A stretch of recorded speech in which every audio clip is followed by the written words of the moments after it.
but when he joins us, we'll just get the first part of the meeting rolling. Okay, Mayor, whenever you're ready. All right, perfect. I'd like to welcome everybody to our March 3rd council meeting. If you could please stand for the Pledge of Allegiance. Pledge allegiance to the flag of the United States of America and to the republic for which it stands, one nation, under God, indivisible, with liberty and justice for all. And if you could please remain standing while our Deputy Mayor Karen Bew leads us in prayer. God of peace and hope, be with us and guide us as we make decisions that affect the lives of many. Raise us up and point us toward a better tomorrow. Grant that we may both perceive and know what things we ought to do and receive grace and power to fulfill what is expected of us. In your name we pray. Amen. Amen.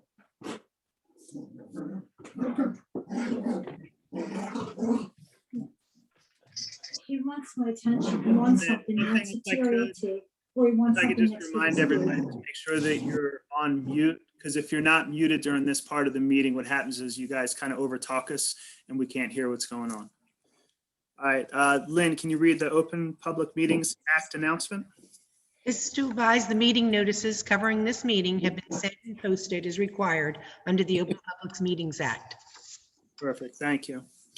We're not going to have an executive session at this time. The issues that presented have resolved themselves, so we're going to continue with our regularly scheduled meeting. We need approval of the February 17th council meeting minutes. Can we have a motion and second? So moved. Second. Any questions or comments? Seeing none, can we have roll call? Bew, Yes. Lettieri, Yes. Haney, Yes. DeLucre, Yes. Kane, Yes. Reardon, Yes. Mayor Sarah, Yes. motion carried. Need approval of payroll requisition list and operating expenses. Can we have a motion and second? So moved. Second. Any questions or comments? Seeing none, can we have roll call? Bew, Yes. Lettieri, Yes. Haney, Yes. DeLucre, Yes. Kane, Yes. Reardon, Yes. Mayor Sarah, Yes. motion carried. All right, at this time, we're going to open it up for public comment. This is public comment on agenda items only. If you wish to speak on any of the agenda items, please signal to our city manager and he will recognize you.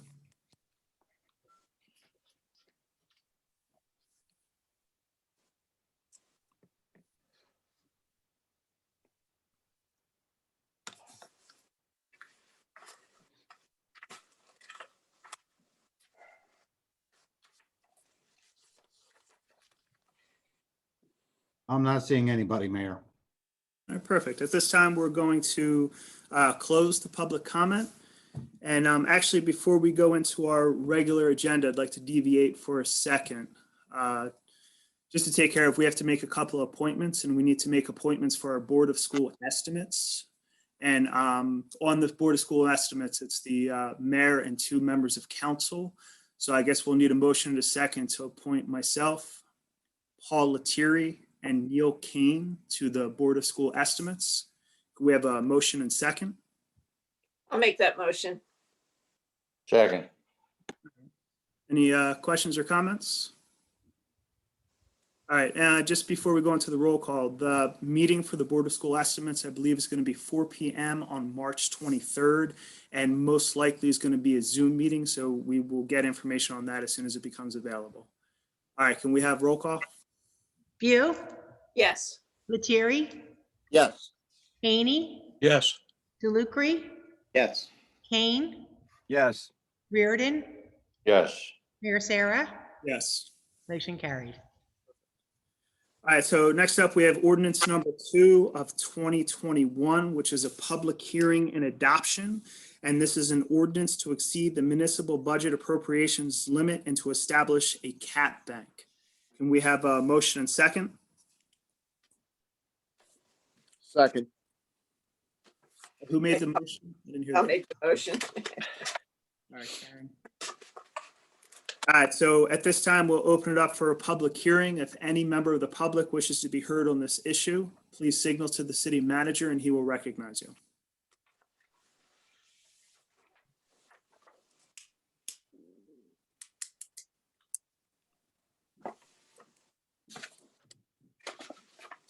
Mayor, I see nobody from the public. Okay. This time, we're going to close the public hearing. Are there any council comments? Seeing none, can we have roll call? View, Yes. Lettieri, Yes. Haney, Yes. DeLucre, Yes. Kane, Yes. Reardon, Yes. Mayor Sarah. Yes. Motion carried.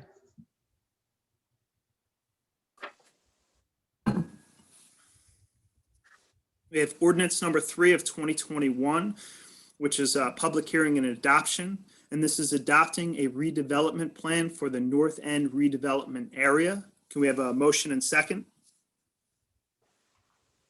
So moved. Second. At this time, we'll open it up for a public hearing. Anybody wishing to be heard on this issue, please signal to the city manager and he will recognize you.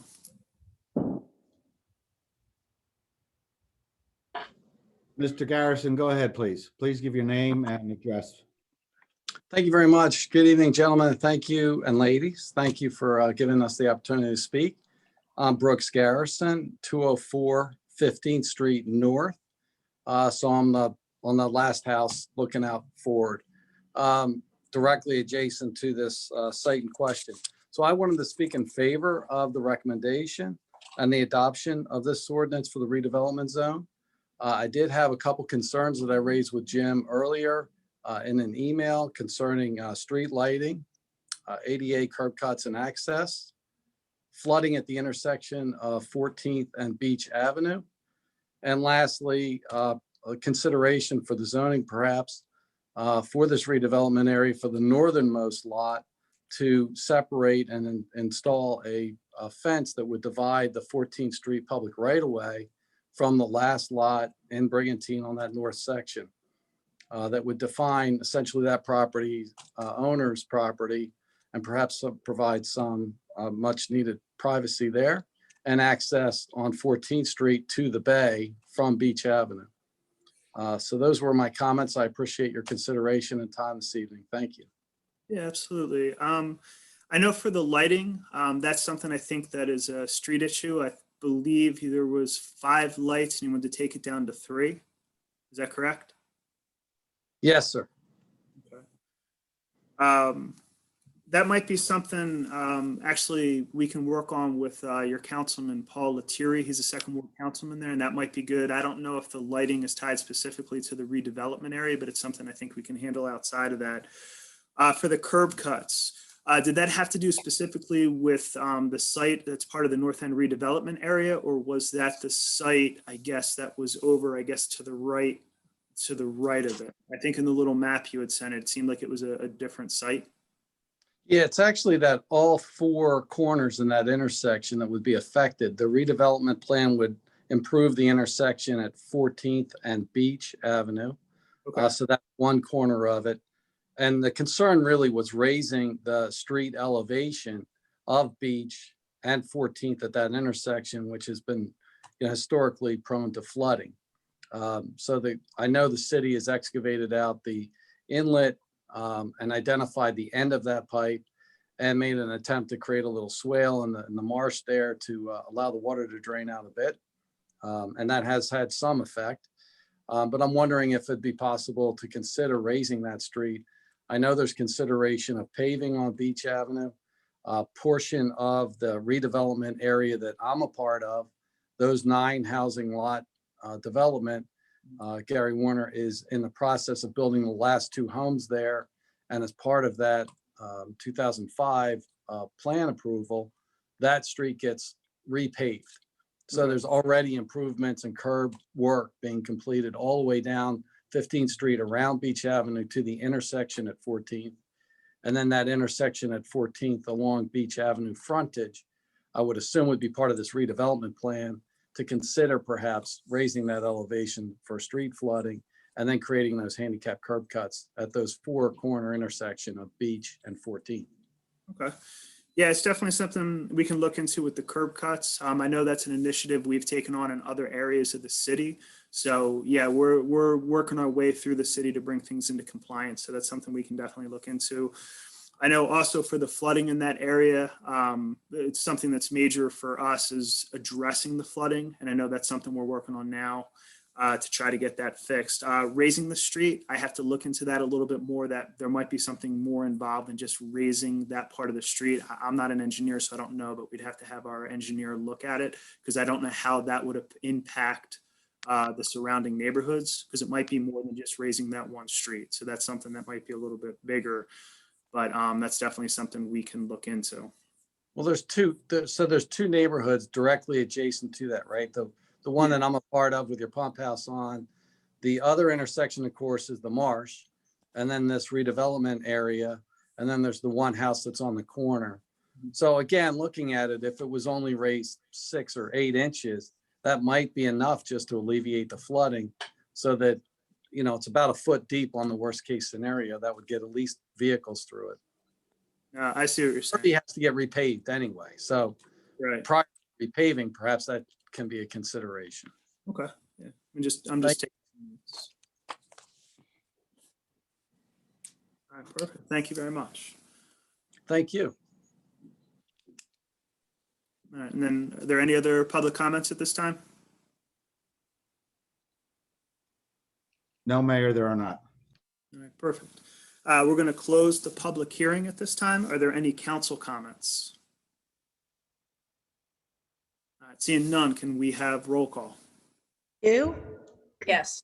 Lettieri, Yes. Haney, Yes. DeLucre, Yes. Kane, Yes. Reardon, Yes. Mayor Sarah. Yes. Motion carried. And then just while I'm thinking about it, Jim, you have Mr. Garrison's contact information, right? Yes, sir, I do. We've been in pretty regular communication. All right, I just want to make sure. Thank you.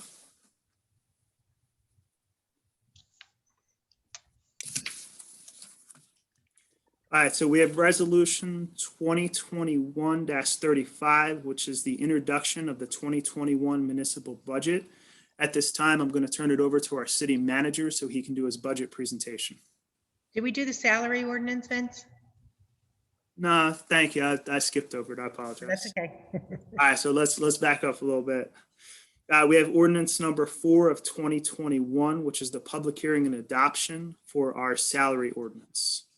Can we have a motion and second? Make that motion. Second. Second. Perfect. And this is just something that I believe is required by the state every year, that we adopt the salary ordinance. Most of the changes that are reflected here have to do with changes to New Jersey's minimum wage. All right, so are there any council comments? I know I still have to do the public hearing, sorry. All right, at this time, we're going to open it up for a public hearing. So if there's anyone who would like to speak about the salary ordinance, please signal to the city manager and he will recognize you.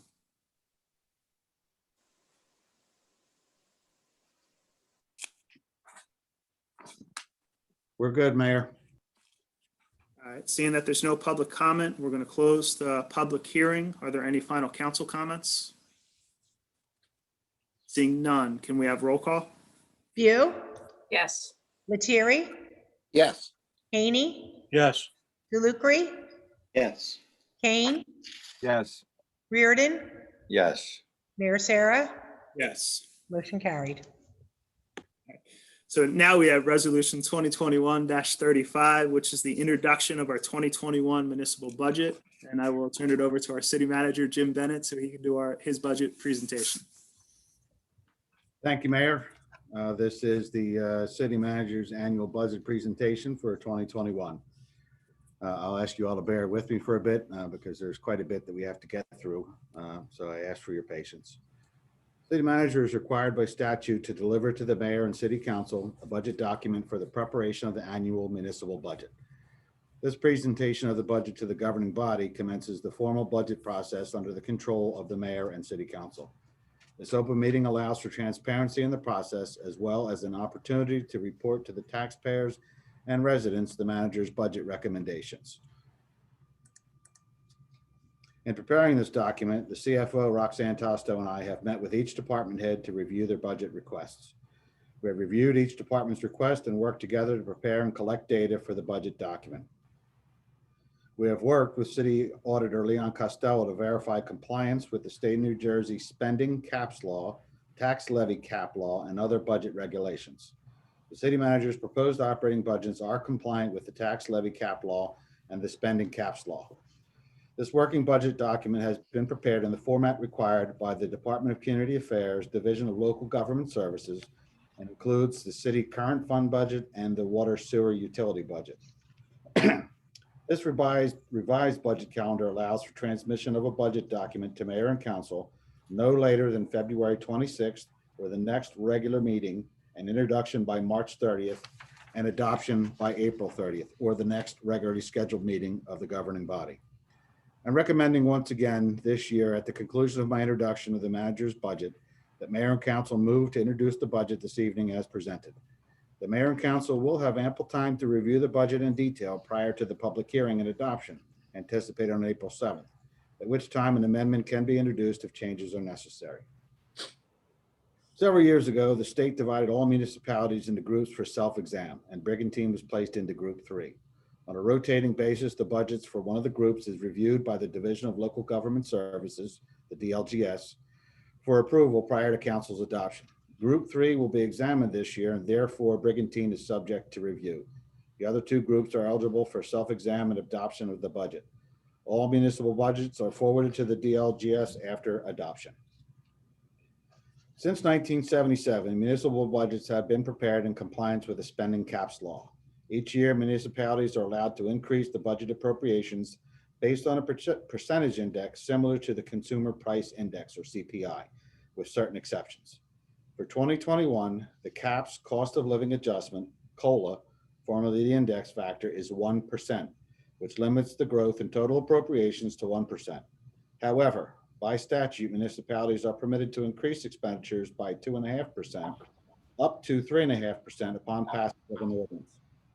This ordinance will have its public hearing this evening. Historically, Brigantine has been compliant with the spending caps calculations. In 2010, the tax levy cap law was amended, reducing the permitted 4% increase to a 2%. Certain exceptions or exclusions are part of the law. The city manager's recommended budget is in compliance with both cap laws. As presented, the proposed 2021 current fund budget is approximately $987,000 under the 2% tax levy cap and approximately $1.8 million under the 3.5% spending cap.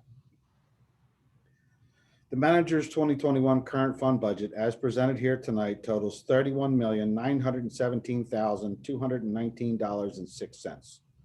The local purpose tax of $21,692,741.71 reflects an increase of $583,371.06 from the 2020 local purpose tax of $21,109,370.65. Although this will be the first increase in over 6 years, the local purpose tax for 2021 continues to remain just lower than the local purpose tax in 2012 of $21,720,975. 2020 proved to be a year with many events that could never have been anticipated. Certain revenues were at risk and COVID-19 costs were not anticipated.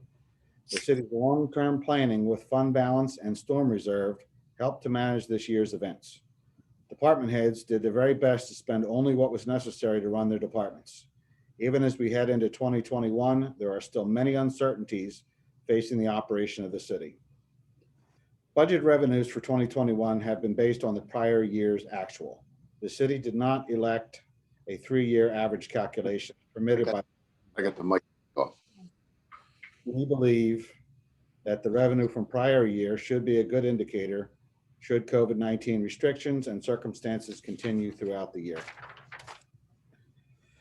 Necessary expenses postponed in 2020 need to be addressed. With the anticipation of part-time residents continuing to work from home and the number of summer renters and daily visitors anticipated to be at the 2020 levels, the city anticipates the need to address additional resources such as summer personnel, capital needs for our recreational facilities, vehicles, and various equipments to maintain the service required during the height of the upcoming summer months, as well as the extended stay of seasonal homeowners.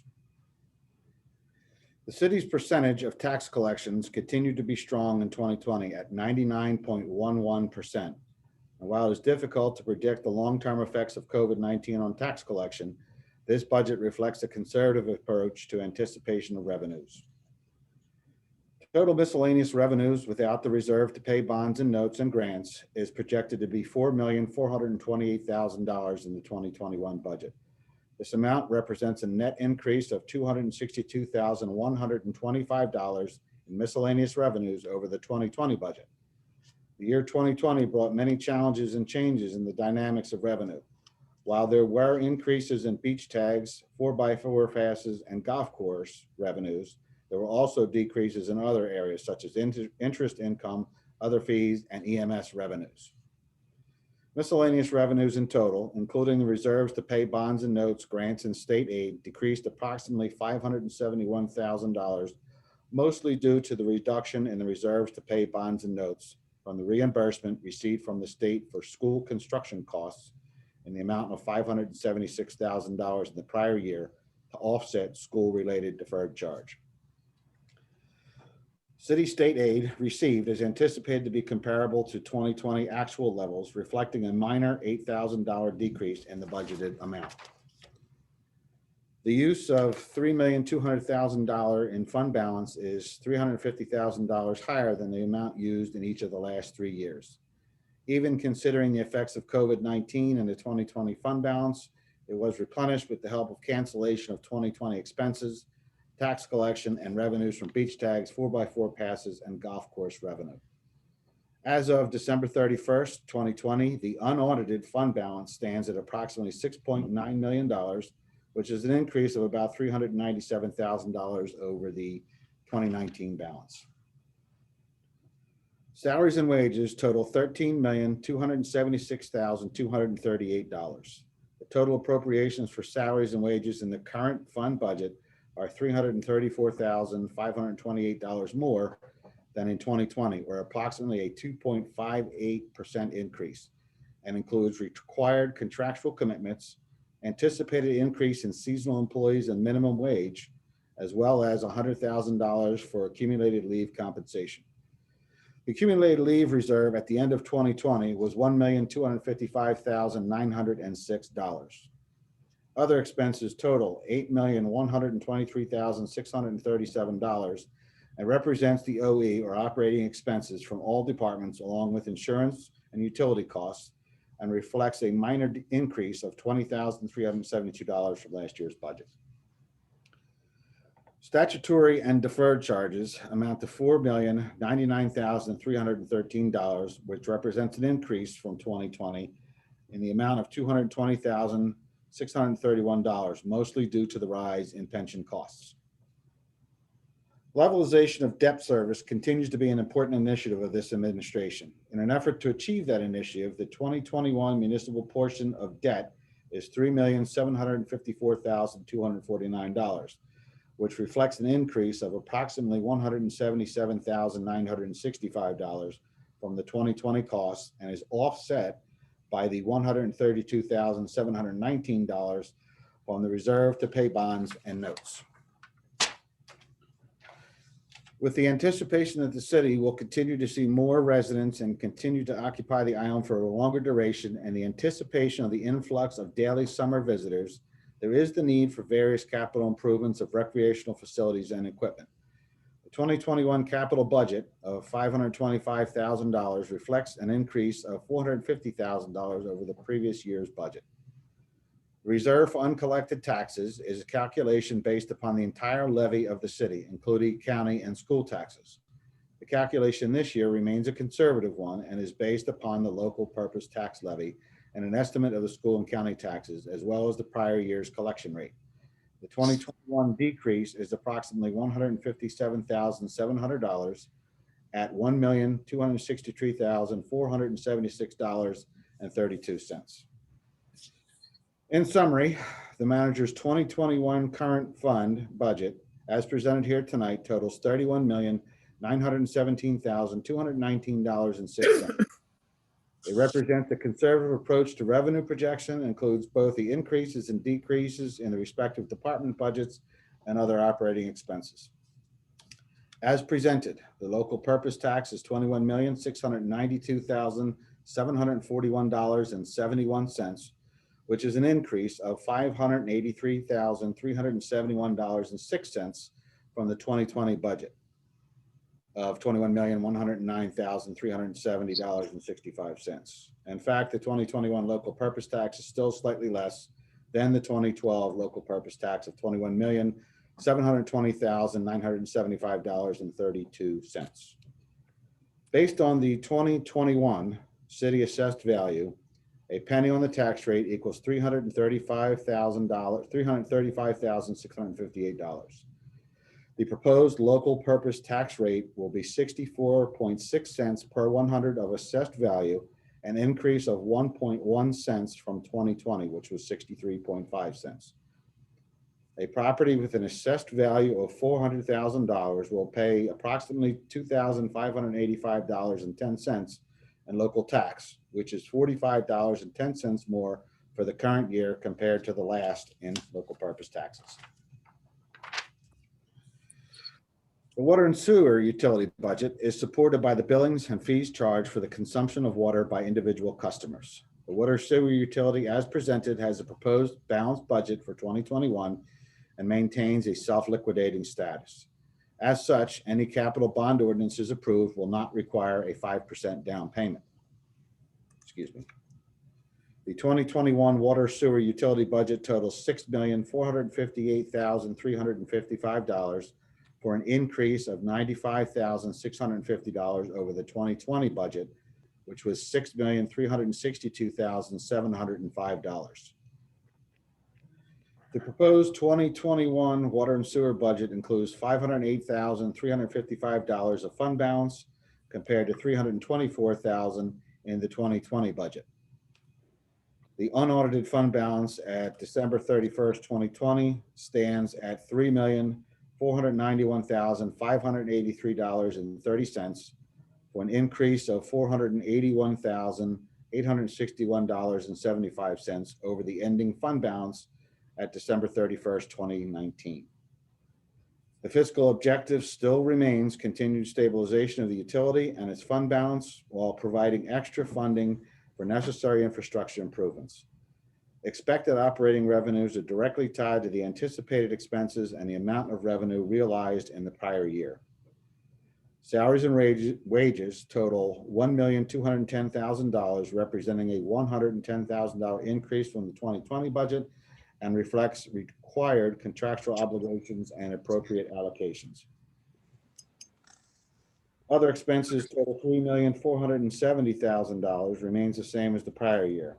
Debt expense totals $1,547,855 compared to $1,577,855 in 2020 for a decrease of $30,000. There are no deferred charges in this year's budget for the water and sewer utility, and statutory expenses are $230,500 as compared to $214,850, representing an increase of $15,650 from the previous year. The capital budget included in the 2021 budget is a 6-year plan. This capital budget represents a total of potential capital improvements of approximately $32,930,000 over a 6-year period. Capital expenditures for 2021 are estimated to be approximately $6.9 million, of which $3 million of that relates to the water and sewer utility. The water and sewer will require significant investment over the next 5 years due to the aging of the infrastructure and water towers. The city plans to continue to concentrate on its road repair and paving and various recreational and building improvements throughout the city. In closing, the city's 2021 budget continues to be managed in a professional and fiscally sound manner. This has been achieved through long-term budgeting and projections, maintaining proper allocation methods, sound financial records while providing the necessary reserves for future expenditures. Through a conservative approach to budgeting on revenues and limiting growth on discretionary expenditures, the city remains in sound financial position and has not relied on one-time revenues to balance this budget. The recommended budget allows the city to continue to provide the same services in 2021 as it has in the past. This budget also provides for a very stable future. As always, I'm available to meet with the mayor and city council to review the budget and to provide any additional information necessary. Once again, I would like to thank the city employees and department heads for their service and dedication to the city of Brigantine and for their assistance in the budget preparation process. This past year was certainly full of challenges, and I'm thankful once again for their support, as well as their ability to work together to continue to provide the level of service by our residents during a difficult time. I also would like to thank Roxanne Tosto, the CFO, and our finance department, along with our city auditor, Leon Costello, for their help and input in the development of this city manager's recommended budget. One final thing I'd like to mention, by tomorrow afternoon, assuming that mayor and council votes to introduce this tonight, we will have the manager's proposed budget on the city's website by tomorrow afternoon. So as I stated at the beginning of this presentation, I will now ask that the mayor and council consider introducing this budget this evening, keeping in mind that any questions and concerns can be addressed from this point on and until the public hearing on April 7th. Should any changes be required, an amendment will be presented for approval to reflect those changes. Thank you. And Mr. Mayor, I will turn it over to you and catch my breath. Great job, Jim. First of all, I'd really like to thank Jim and Roxanne and Leon and our whole financial team for all of their hard work in putting this budget together. I know it's been a long process, and it's been a challenge, but I'm very proud of the work that people have put in. So at this time, I would like to ask for a motion and a second to introduce the 2021 municipal budget. I'll make that motion to accept it or to introduce it. Greg. Second. Perfect. One of the things I want to say is it took a global pandemic to break our 6-year streak of not raising taxes. And to put the 1.1 cents into perspective, it's about $45 on a property assessed at $400,000. COVID-19 impacted our community in ways that we never could have anticipated. We braced for losses in revenue and increases in expenses due to the cleaning and safety needs associated with the pandemic. But I don't think anyone had expected to see the dramatic increases on our city services. One of the unforeseen realities of COVID-19 is that as the disease spread across the tri-state area, many people saw Brigantine and other shore communities as a kind of safe haven from the virus. And then you have that with the combination of our, professionals working from home and students attending school virtually. It has really imposed some greater demands on our community. Traditionally, we're kind of a seasonal community. We have our full-time population, and we have a summertime population that grows, that's here 2 to 3 months out of the year. And trust me, we're grateful for our summer population, but with COVID, things changed. In an instant, we went from a summer vacation destination to a full-time community. The bottom line is just that there's just more people living here on a more permanent basis. As I said, we would see people here 2 to 3 months out of the year. Now we're seeing people staying here 10 to 12 months out of the year.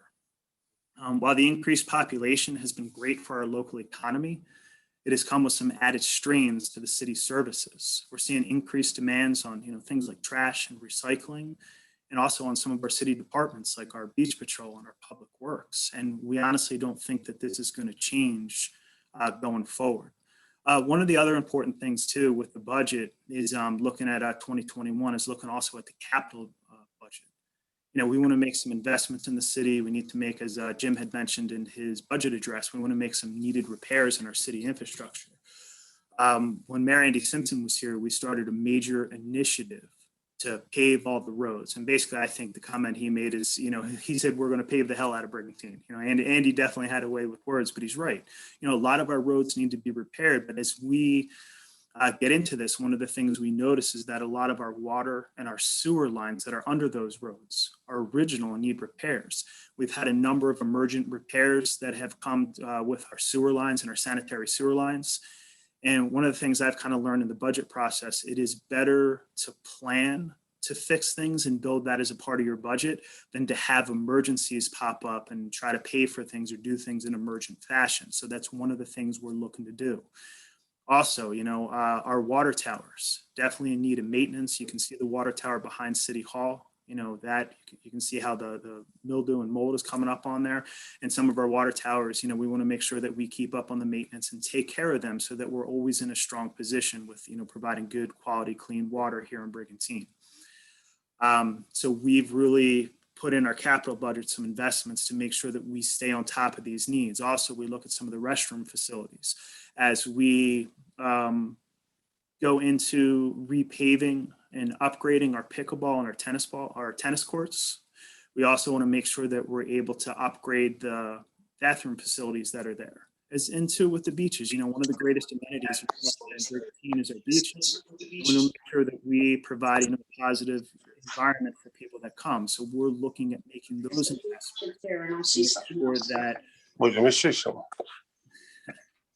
to make sure that we're always kind of staying on top of the city, and you've seen the growth here. You look at the growth that's here on the island. People are moving here. People are staying here. Some of the people I talked to, they came here, they started with short-term rentals. They fell in love with the island and they're staying, so we're seeing for the first time an increase and a growth in our full-time population. So that's just some of the comments. My name on the bottom over there, on the left. I'll open it up to council comments at this time, if there's anybody from the council. Your Google Image on. And then Dave, if you don't mind, I think you're unmuted. We can all hear your conversations. Oh. No worries. Thank you. So are there any council comments at this time? I just want to thank Jim and Roxanne and Leon for the hours and hours and hours that they put into this budget. And I'm looking forward to sitting down with Roxanne and going through it. And I'm sure it's a very responsible budget. Say we definitely have an incredible financial team and very fortunate.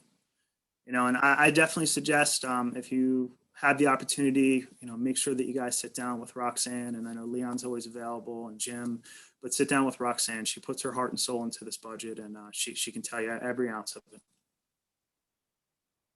If there's no further council comments, can we have roll call? You, Yes. Lettieri, Yes. Haney, I just wanted to say, obviously, I appreciate the breakdown.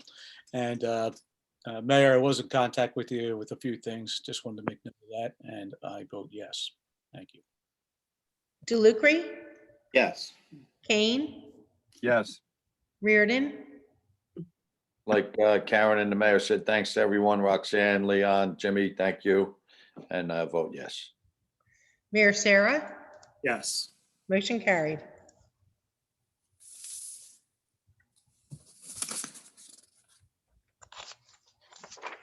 Next up, we have Resolution 2021-36, which is fixing the rate of interest to be charged on delinquent taxes and setting the grace period. Can we have a motion and second? I'll make that motion. Second. Any questions or comments from council? Seeing none, can we have roll call? You, Yes. Lettieri, Yes. Haney, Yes. DeLucre, Yes. Kane, Yes. Reardon, Yes. Mayor Sarah, Yes. motion carried. Resolution 2021-37, and this is appointment of our conflict engineer, which would be Ed Stinson. We have a motion and second. So moved. Second. Any questions or comments from council? Seeing none, can we have roll call? You, Yes. Lettieri, Yes. Haney, Yes. DeLucre, Yes. Kane, Yes. Reardon, Yes. Mayor Sarah, Yes. motion carried. Resolution 2021-38, which is an award of contract for resurfacing of tennis courts, well, tennis and pickleball courts, and various court improvements. This is in the amount of $355,591, and this would be to Think Pavers Hardscaping of Mount Royal, New Jersey. We have a motion and second. I'll make that motion. Second. Any questions or comments from council?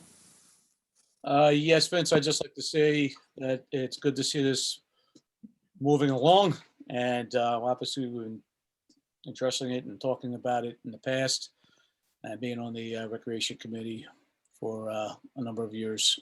It's just obviously a nice positive thing. Thank you. Absolutely.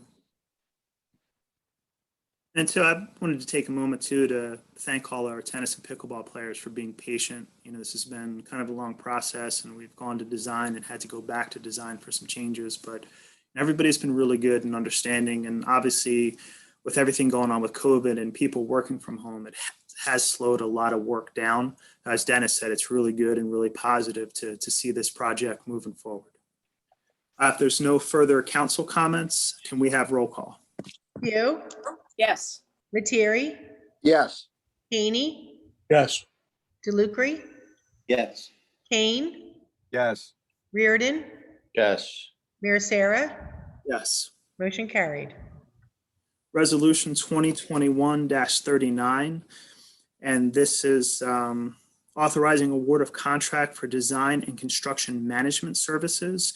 And this is for drainage repair and street reconstruction at various locations. And this contract will be awarded to de Blasio and Associates in the amount of $38,200. We have a motion and second. So moved. Second. Any questions or comments from council? Seeing none, can we have roll call? View, Yes. Lettieri, Yes. Haney, Yes. DeLucre, Yes. Kane, Yes. Reardon, Yes. Mayor Sarah, Yes. motion carried. This is Resolution 2021-40, which is a resolution of the City of Brigantine authorizing the award of first option year contract for police and fire uniforms. And this is for Action Uniform Company LLC, and its estimated expenditures for 2021 should not exceed $60,000. We have a motion and second. Motion. Second. Any questions or comments? Seeing none, can we have roll call? View, Yes. Lettieri, Yes. Haney, Yes. DeLucre, Yes. Kane, Yes. Reardon, Yes. Mayor Sarah, Yes. motion carried. Resolution 2021-41, and this is work change order 1 for construction phase consulting engineering services for the sanitary sewer replacement at various locations. And this is to Dixon Engineering LLC. Phase 1 amount is amended from $140,885,000 to $169,385, which is a net increase of $28,500. Can we have a motion and second? So moved.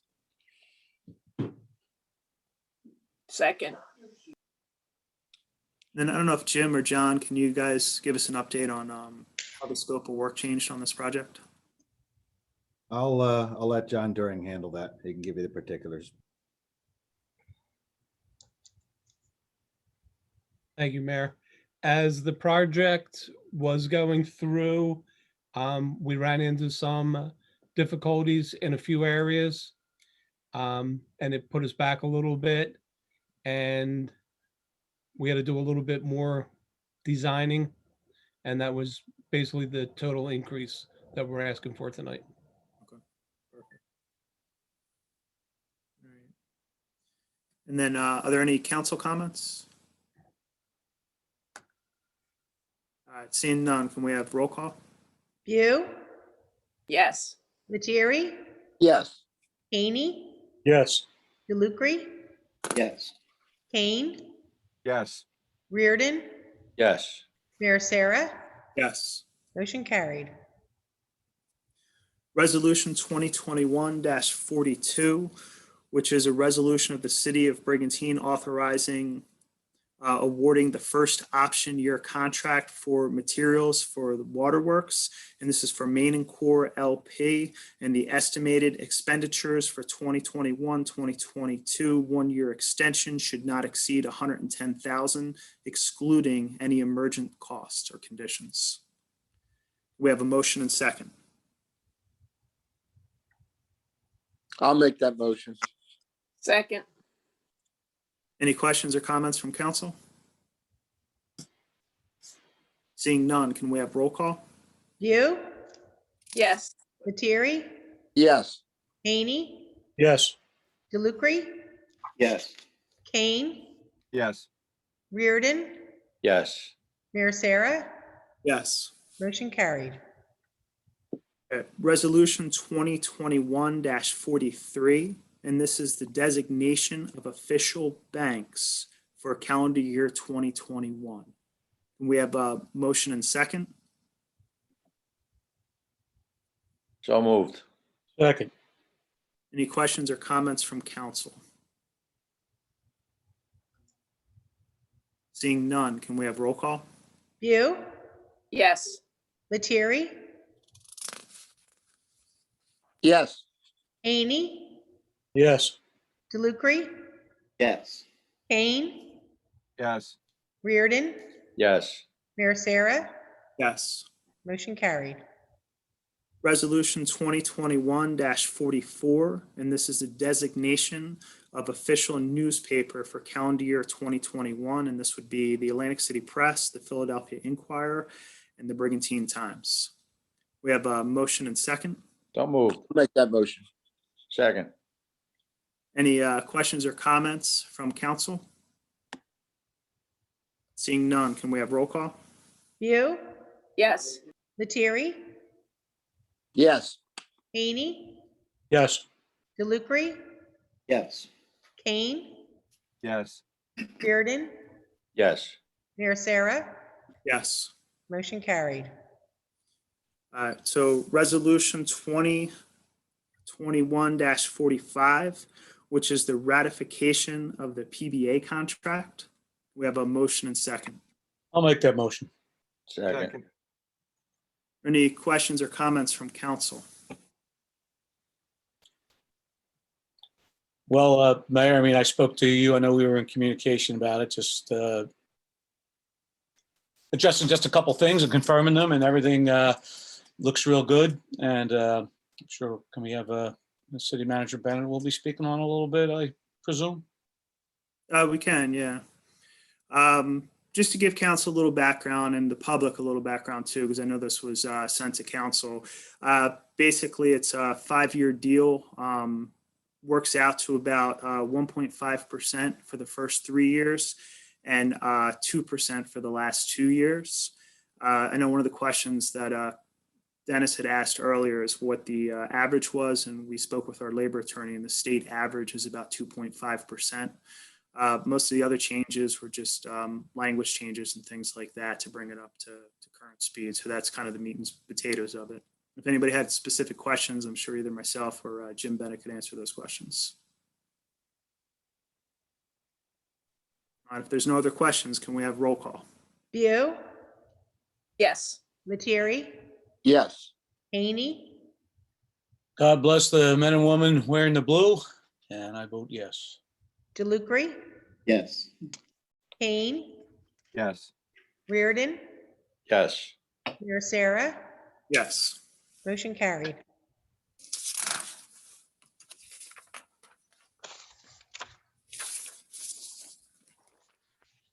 We have resolution 2021-46, which is real estate tax refunds. Can we have a motion and second?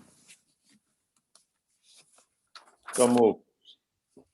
second, Any questions or comments from council?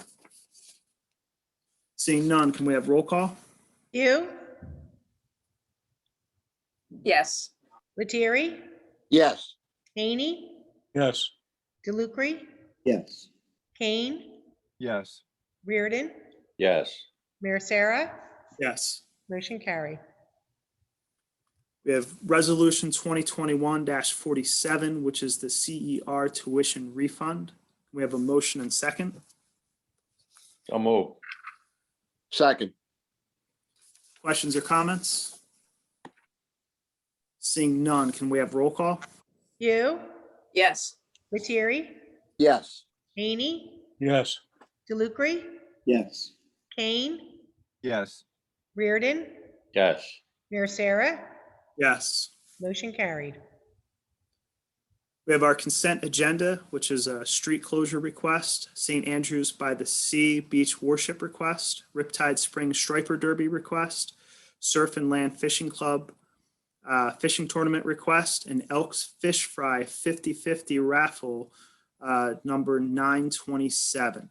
We have a motion and second. so move, Second. Questions or comments? I have a quick question on the Surf and Land Fishing Club tournament request. It said in there that they're requesting a temporary beach pass. Is that one beach pass or for all the participants? And I understand it's the north end, but I just wanted a clarification on that.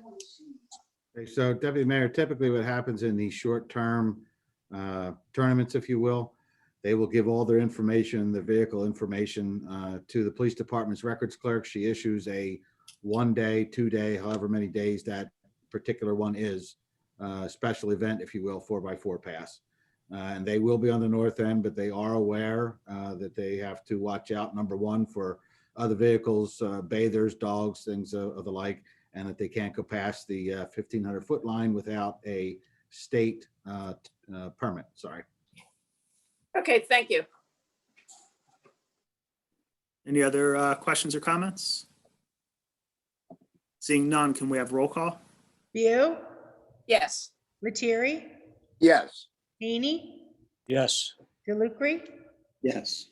Kane, yes, Reardon, yes, Mayor Sarah, Yes. motion carried.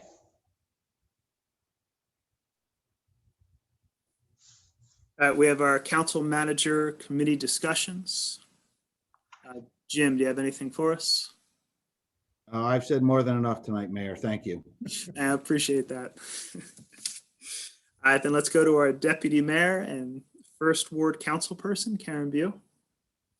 Good evening, everybody. Just a couple things. I'm not going to step on Dennis's toes with the Recreation Commission, but I attended my first one. It was a very interesting meeting, and Jim Mogan and his staff run a fabulous operation down there.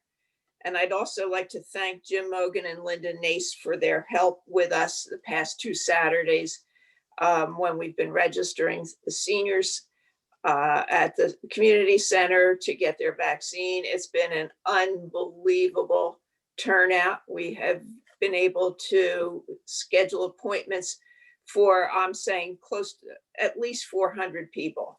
And we're concentrating on our seniors and our people who really, really need the assistance in just at least registering to get their back and making the appointments. We have a great team of teachers and the firefighters, and we have reached out to all the religious organizations and the service organizations, and they have been just wonderful in collecting this information and contacting as many seniors as possible. We have a great list of volunteer drivers, people who are unable to get themselves over to the Atlantic City Convention Center.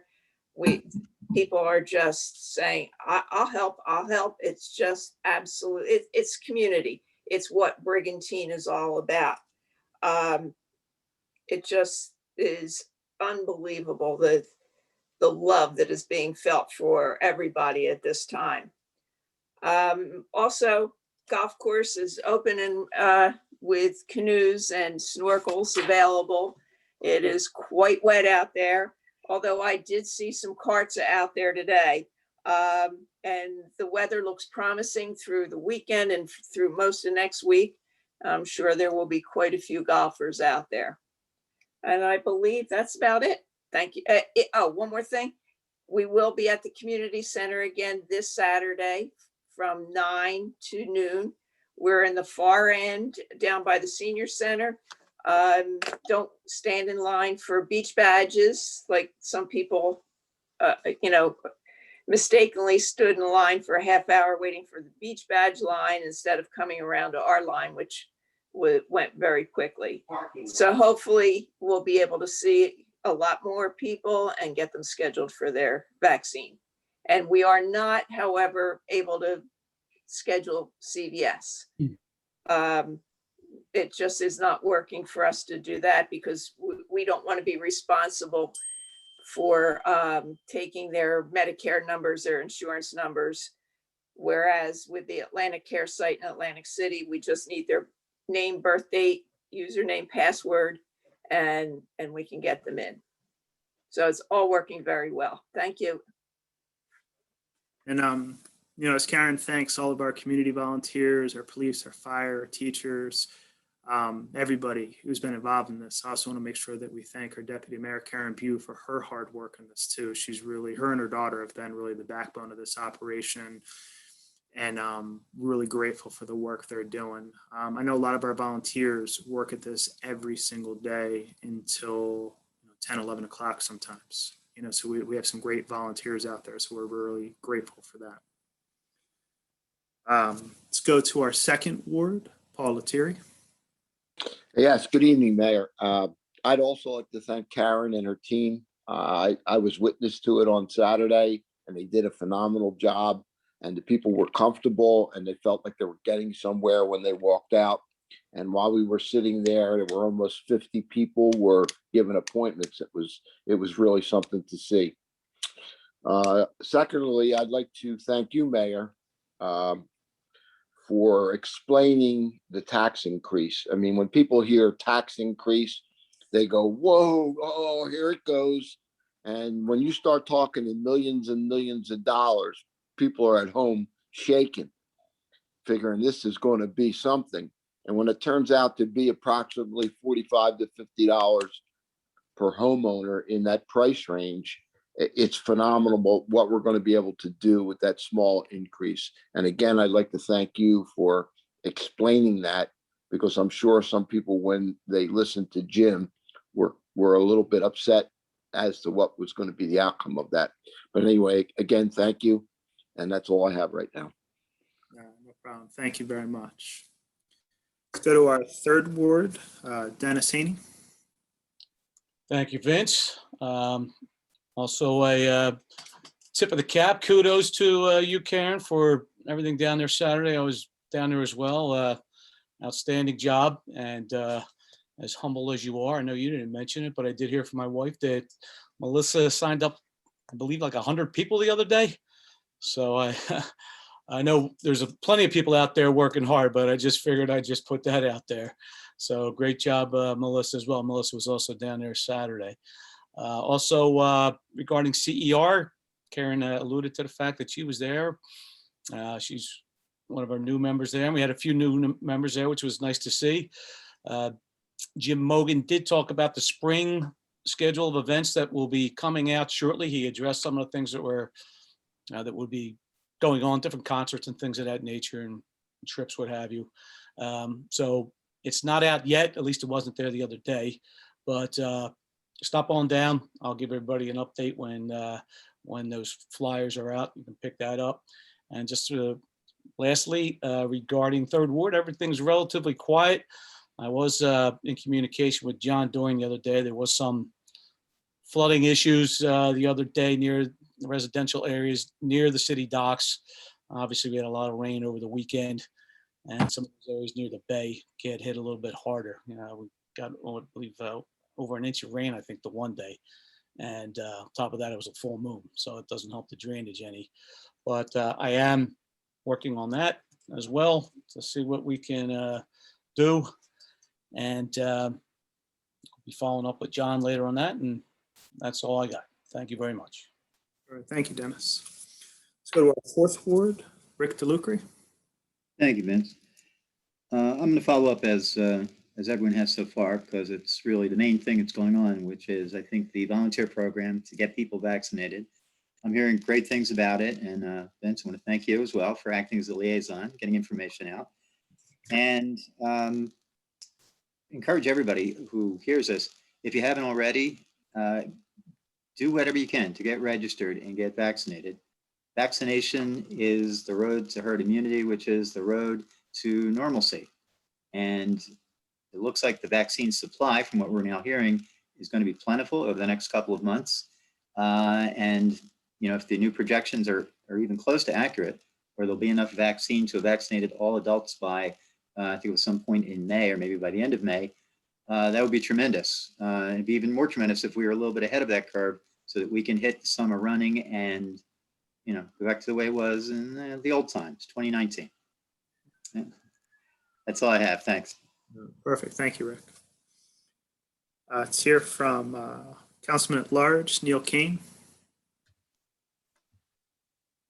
Thanks, Mr. Mayor. I don't have much to say. I just want to thank all the volunteers for getting our seniors vaccinated and getting them signed up. That's a huge, huge deal, especially with those that aren't too great with computers and signing up through their phones and things like that. So the volunteer effort's been absolutely amazing. I just ask for continued patience with all the construction going on around town. I know it's been a lot, especially going out of the boulevard and coming back in. I think, to my understanding, they're going to slow that down by the time summer comes and then pick it up again in the fall, if I'm correct, with the boulevard. Also, with the whole COVID thing, I think hopefully we're turning a corner and, you know, getting everybody vaccinated, and hopefully, like Rick said, we'll get things back to normal and have a great summer season. That's all I got. Perfect. Thank you. All righty. Hear from our other councilman at large, Mike Reardon. Thank you, Mayor. It's really been fabulous to see what's going on with this whole community effort, getting the seniors signed up. It's amazing. And it's Brigantine at its best. I mean, anytime there's something that's going on in the city, whether it's during Sandy or now with this pandemic, coming together, volunteering, Karen, it's just a tremendous, fabulous effort. Vince sending out, getting all the notices out to every single organization in Brigantine to get people's names to us. It's been fabulous. And when you see us get lucky and get in there in queue and start signing people up, it gives you a real rush. The adrenaline starts flowing, and it's just very exciting, good stuff. So we have a lot more to do, and anybody who knows any seniors that can't get in, that want to get in, we're here for you. So other than that, economic development wise, the state has agreed higher up with the ABC to make it easy they've extended the permits and all for the ABC for alcohol to be served outside. So outdoor dining will be fabulous again this year. Looking forward to a great summer. And as always, I want to thank everyone for tuning in here, to taking the time out to get and come on and spend some time with us at our council meeting, especially that gentleman there who's kicked back out on the couch there with his pillow behind his head. I'm glad we could entertain you this evening and you can enjoy and relax. So it's good stuff. Thank you. That's it. Vince, can I just say, I forgot to mention that we have a hotline at City Hall. You can call 609-266-7600, extension 333, and leave your name and phone number, and somebody will get back to you as quickly as possible. And this is regarding the registration for the vaccine. So again, it's extension 333 at City Hall. Thanks. Sorry, I forgot that. No, that's perfect. I'm glad you got that out there. And, you know, we're just trying to make it as easy and as streamlined as possible. As you know, like as they're doing the rollout for the COVID vaccine, it's supposed to be simple and easy. They digitized everything, except one of the challenges is probably our most vulnerable population really doesn't use the technology that's provided out there. So a lot of the work that our volunteers are doing is actually helping people to create the accounts and also even to help them create email accounts. There's a lot of people who have never used email before. So we're trying to make sure that we get that done, put them in a position just to make it simple. But I also want to thank too Atlanticare and the National Guard. I know as they're running the operation at the Mega Center, they're doing a fantastic job. It's very streamlined, it's very organized. They're very helpful. Anybody who has special needs, they're there trying to make sure if you need a wheelchair or assistance into the building. And they're doing a great job. We have received nothing but compliments back for everyone we've sent over. What a wonderful job that Atlanticare and the National Guard are doing. So, it's important to make sure it's not just, a local community effort, but a huge community effort. And as Karen said, we're well over 400 people that we helped. And the more people we help, the more people who get the vaccine, the safer we're going to be going into summer and going forward. I heard the announcement today, and I think Rick had talked about this a little bit, but from the president who said they have enough vaccine either made or in production that every adult in the country who wants the vaccine should be able to receive it sometime. I think they gave a date somewhere in May. So that is great to see that come back online and get that production moved up, because we want to make sure that we can get back to opening up our economy, keeping people safe, and getting back to some kind of normal life. I don't think we're all meant to stay trapped in our houses forever. I want to give an update too on the county. So I serve on a committee right now representing Brigantine, but it's a number of mayors and elected officials who are studying the potential and feasibility of a municipal court system. I've attended a couple meetings on this. We're going to meet every 2 weeks to try to figure out, if this is something that can even work. So far, some of the information that I think is important to share with council, and the big thing for us is cost. We don't want to be in a position where we're paying more for less services.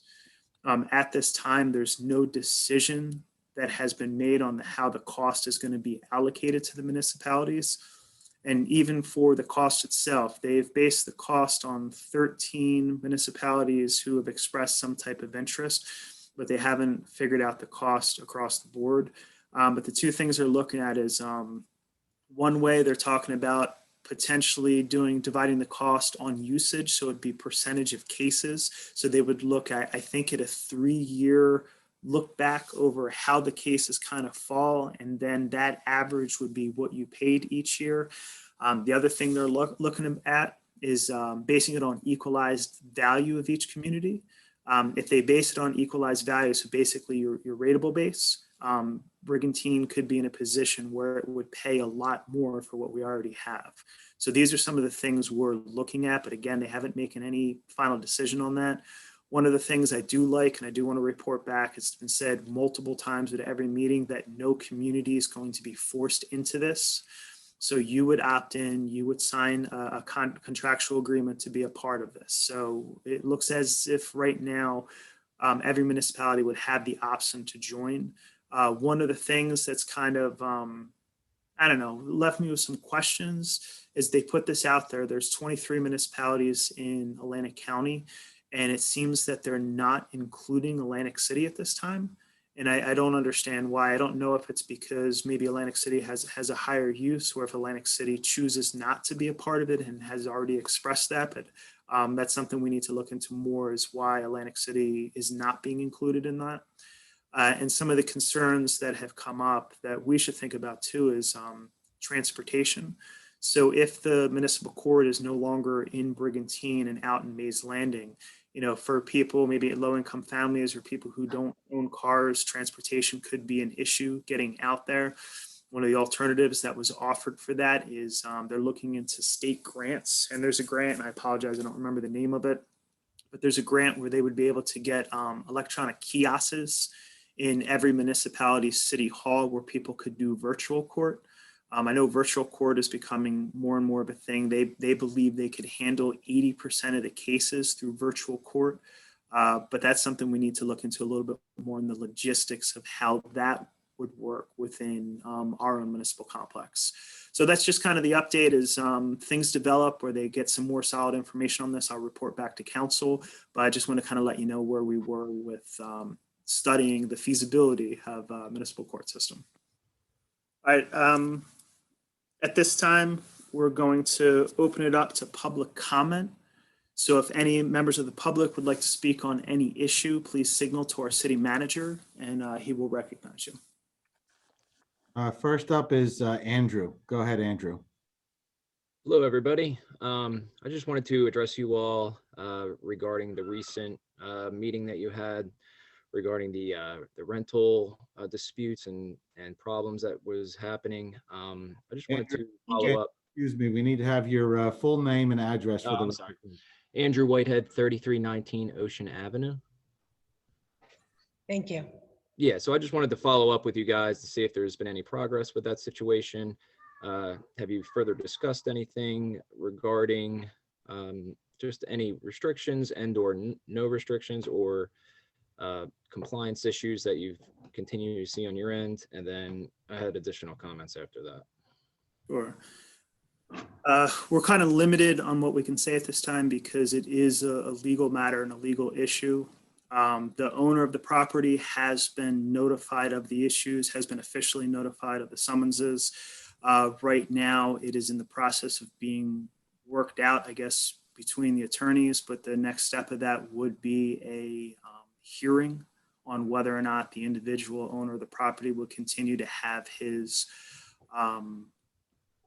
permit to rent his mercantile license. So we're in that process now and it needs to kind of go through the steps. Depending on the outcome of that, it could go further into legal matters. So we can't really comment more, but to my understanding, there have not been any issues at the property since the property owner has been officially notified by the city. Okay, I understand that. I guess it's more of like a general understanding of how the community feels with rental properties. A lot of the same sentiments get brought up, especially when the ban happened during the COVID times. There seems to be a lot of the same conversations that come up.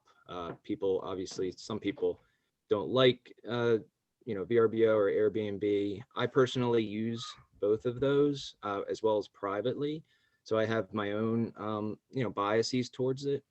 But I just wanted to, because a lot of people, I guess what I'm trying to say is there's a lot of perception of bad hosts. And when there happens to be one bad egg, that it kind of smears everybody from doing a good job.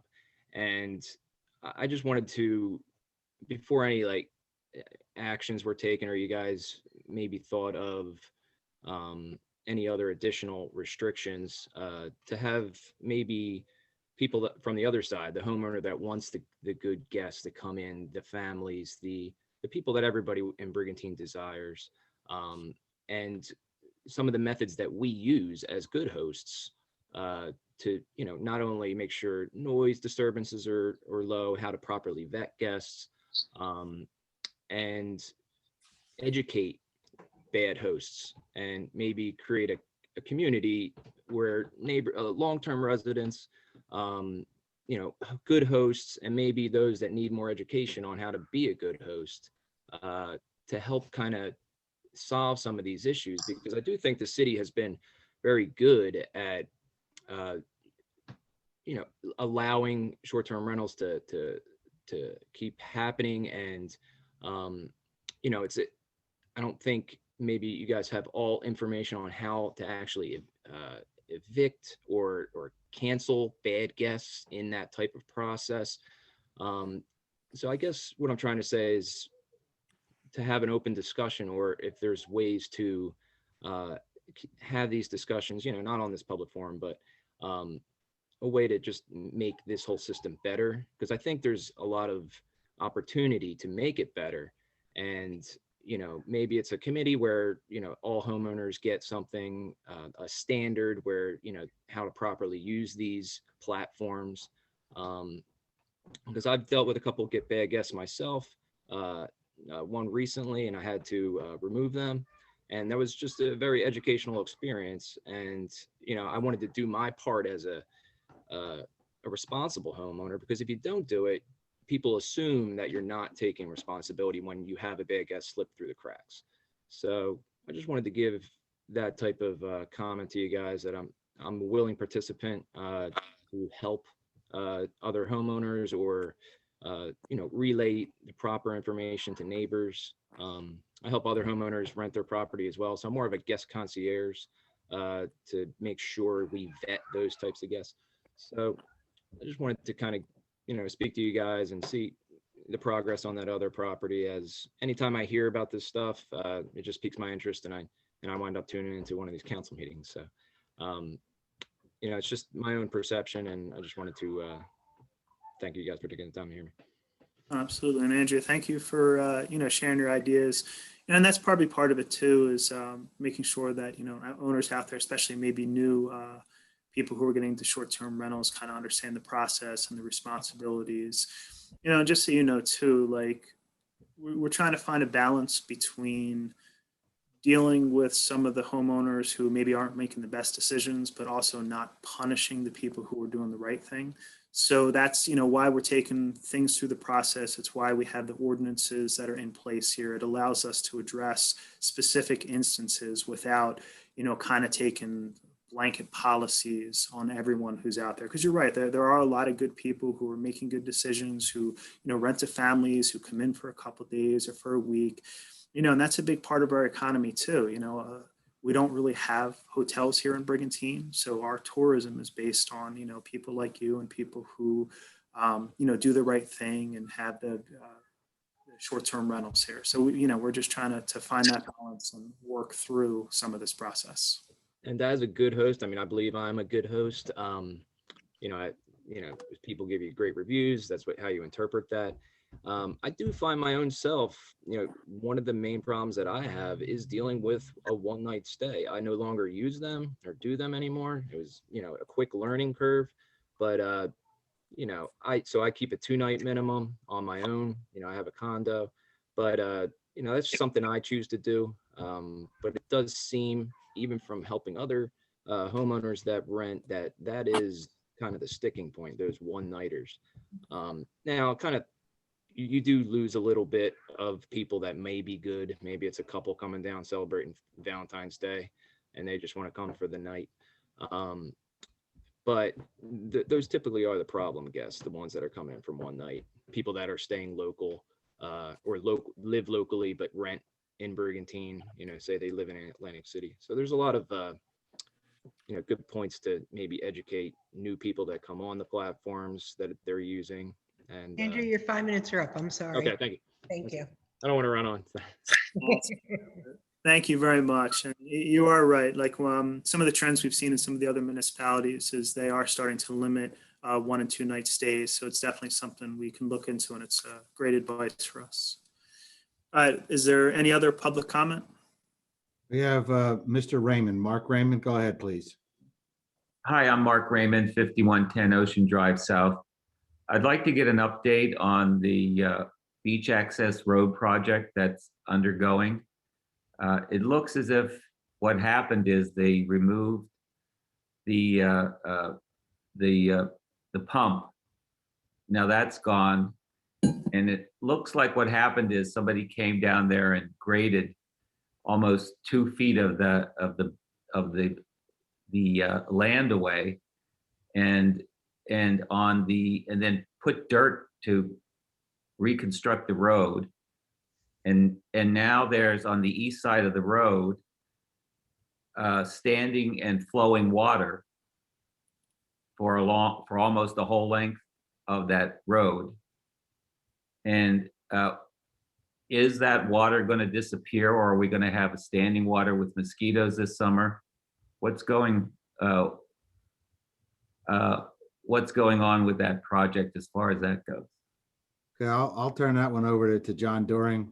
We talked about that this morning, and I know one of our supervisors was down there working on with the grader. So John, if you could please fill him in. Yes, sir. Typically, what you have down there is a bowl. We have a great dune system on the ocean side, and over the past year, we've had a lot of standing water that we're having a hard time getting rid of. The standing water that you're talking about alongside the road is now coming from all the way down from Club Drive, Ross, and we're trying to relieve the water and head it toward the jet naturally. The pump is still there. The pump was moved to another location because we did put some piping in to try to relieve some of the water, and it does seem to be working. You brought up the grader that's down there. We have been grading the road to swale it to try to get the water to run off of the road into the swale so that we can get rid of the water. We are working with the Atlantic County Mosquito Control to keep the water moving so we don't have standing water creating the mosquitoes. So what happens to that road once all the cars run over it and there's lots of ruts in it? Then you bring the grader back in there and take all the dirt away. Why don't you make that road, put it back the way nature had it so that it was the same height as the land that's been there forever? Okay, I'm not taking away dirt. Well, by when you grade, if you go down there, somebody cut a 2-foot swath through the land that's naturally there. So cut a I'm not saying you didn't do it, but it seems that this project is somewhat out of control because now the table of the water level is quite low and the water is now naturally coming up. And I know what you want to do. You want to have cars drive to the beach and they use that road. And then what happens is because it's a dirt road, it gets ruts in it, and then the grader comes down and flattens it out and keeps lowering and lowering the road. So I think that maybe what you want to do is figure out a more natural solution to the problem to provide access to the beach. If I could say something, Mark, knowing John Doring and his experience on the beaches and the roads around the island, I think you don't need to worry, get too concerned about it, because when he gets done with it, I know it'll be in tip-top shape. I can assure you that. Well, it certainly doesn't sound as if the pooling of the water and the current situation is working very well. The current situation is working very well. You had stated that the water table is very low.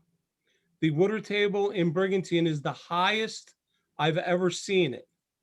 If you go in your backyard anywhere in Brigantine at high tide and dig down 3 or 4 inches, you're going to hit water. You are on a lower area in the area that we're talking about, and it is a bowl. There is nowhere for that standing water, that rainwater, to naturally flow out. It used to absorb into the ground, but our water table is so high right now, it's taking so long for it to evaporate and to absorb into the ground. We had all that rain this past weekend. We had a full moon at our high tide. We had a lot of water down there, and I was down there Monday morning looking at that road, and I think that road looks pretty good. Well, yes, the road looks lovely. I'll have to admit that. But I will trust that you'll take care of this problem. But what happens if the standing water on the east side doesn't go away? I put in about 400 feet of pipe to alleviate some of the water. And now we're getting water, like I said, from Club Drive and Ross Drive. I don't know exactly where down there you live, but if you walk down Ross Drive to the beach entrance, you'll see water down there now. And it's just, how can I say it? We're fighting Mother Nature and we're doing the best we can.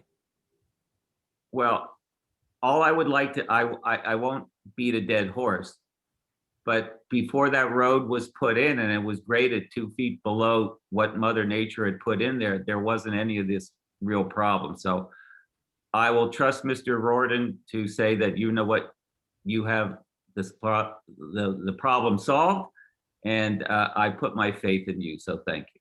Thank you. I appreciate that. Thank you. Thanks, Mark. All right, Mr. Mayor, we have one more. All I have is iPhone. So iPhone, you have your hand raised. Go ahead and unmute yourself. Name and address for the record, please. Yes, hello. My name is Samantha Can. My address is 4006 Bayshore Avenue, Apartment B in Brigantine. And I'd like to thank you for the opportunity to speak this evening. I did join the meeting a little bit later, so I don't know if this was addressed or not, but we were wondering in the budget and with things moving forward with the tennis courts, et cetera, if there was any progress on the skate park at all in Brigantine. It's actually right now, it's still in the design phase. And Okay. it's in the design phase, so we're still waiting to get that back. We're hoping to have an update on that soon. One of the things that's been very challenging with everything we're doing is COVID has really slowed things down. And that's just where we are. We're just trying to get work done. But we did get the tennis and pickleball courts moving forward. Now our next focus is going to be trying to get that skateboard park moving forward. May I ask, with regards to any kind of fundraising or community participation, I've driven some of the local kids to different skate parks like Ocean City, Atlantic City, Sea Isle, and one common denominator seems to be that there's a committee of some sort, whether it's older skaters and parents or what have you. Is that an opportunity possibly that would help, move things along in Brigantine if we had some kind of committee for the skate park? I mean, I did hear you mention the permits and COVID, but I'm wondering if there's anything we can do locally as a community to help. The issue isn't Brigantine. The issue is actually just getting work done. It's actually been something that's been very frustrating with us with all our projects. Okay. Everything is just moving exponentially slow. And it's not a question of funding. We do have the funding set aside. So that, that's why I said it's not held up by us. It's held up by getting people to get the work done. Okay, thank you so much. Thank you. Cool.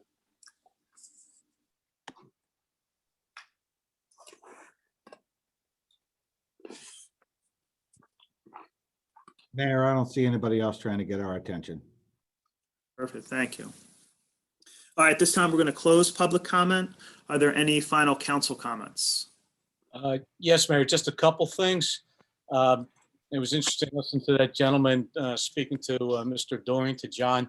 And I just wanted to add, I brought up the fact of what I was just speaking to John about the other day with some problems we had with the high tides, with the area close to the bay and our water table, et cetera. And John is a taskmaster. I know probably, I just want the gentleman to rest assured, he's diligent as can be. I never have a problem getting a hold of John, and he always addresses every problem that I have to bring up to him. Being on a barrier island that we have, with all the things that go along with it, it's narrow points, it's parts close to the bay, et cetera, et cetera. It is it's an endless job. But John, he is a taskmaster. He gives a yeoman effort. So I just wanted to put that out there, number one. And number two, I did talk about the CER, the spring pamphlet. Actually, 4 hours ago on Facebook, on the CER Facebook page, the pamphlets are in. So that's just a very recent post that just went on there. If you go to brigantinebeats.org, they're not on the link right there. There's a link for the pamphlet itself. They're not there. However, there's a Facebook link. So you can go there. There's some very limited info just on the Facebook link as far as a couple of things going on this spring schedule. But if you go into the building, I mean, obviously I didn't zip over there during the meeting, but it says they're there. So have at it, everybody, and have fun. Thank you. Perfect, thank you. Any other council comments? Seeing none, then we're going to close the council comments. Can we have a motion to adjourn?